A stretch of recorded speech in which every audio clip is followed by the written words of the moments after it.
ਵਾਹਿਗੁਰੂ ਜੀ ਕਾ ਖਾਲਸਾ वाहिगुरु जी की फतेह। श्री गुरु अंगद देव साहिब महाराज भाई बालाजी को पूछने लगे, भाई साहब आप कहाँ से आए हो और कौन होते हो और आपके आने का कारण क्या है। तब भाई बालाजी बहुत निम्रता सहित दोनों हाथ जोड़कर श्री गुरु जी के आगे अरदास करने लगे कि हे गुरु जी, मैं जटेटा होता हूँ यानी जट होता हूँ। गौत मेरी संधू है, नाम मेरा बाला है। मेरी जन्म जगह राय भोय की तलवंडी है और मैं श्री गुरु जी के दर्शन को आया हूँ। तब साहिब श्री गुरु अंगद साहिब जी महाराज पूछने लगे, भाई बालाजी आप सिख किसके हो, आपको कौन मिला है, क्या आपने गुरु धारण किया है।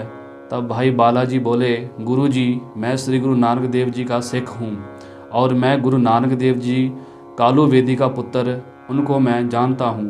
फिर श्री गुरु अंगद साहिब जी कहने लगे, भाई बालाजी आपने फिर तो गुरु नानक जी को बहुत नज़दीक से देखा होगा।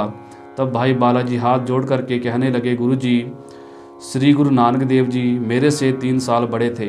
मैं गुरु जी के पीछे पीछे चलता रहता था और मेरे देखते ही देखते गुरु नानक देव महाराज जी ने पूरी दुनिया का भ्रमण किया और अनेकों जीवों को तारा, उनको मोद किया, लेकिन हम गुरु जी को समझ ना पाए कि वह इतने महान गुरु होंगे। और हम सदा ही गुरु जी के आगे अपना शीश नीवा करके गुरु जी की सेवा में लगे रहते थे। जब यह वचन श्री गुरु अंगद साहिब जी ने भाई बालाजी से सुना, तब श्री गुरु जी को बैराग आ गया। वचन विलास करते संध्या काल का वेला हो गया, ठहराव हुआ। फिर जब अमृत वेला हुआ, तब गुरु साहिब महाराज जी फिर से सुरती में लिव लगा के अंतर ध्यान हो गए। और जब महाराज जी अपने ध्यान से उठे, तब श्री गुरु अंगद साहिब महाराज जी कहने लगे, भाई बालाजी को बुलाओ। तब भाई बालाजी को फिर से बुलाया गया। जब भाई बालाजी गुरु जी के सामने आए और गुरु जी को प्रणाम किया, तब श्री गुरु अंगद साहिब महाराज अपने गद्दी से उठकर भाई बालाजी को अपने गले लगा लिया। फिर गुरु जी अपने तख्त पे विराजमान हो गए। फिर भाई बालाजी को पूछने लगे कि बालाजी फिर तो आपको यह भली भांति मालूम होगा कि श्री गुरु नानक देव जी महाराज कहाँ अवतरित हुए थे, कहाँ अवतरित हुए होंगे।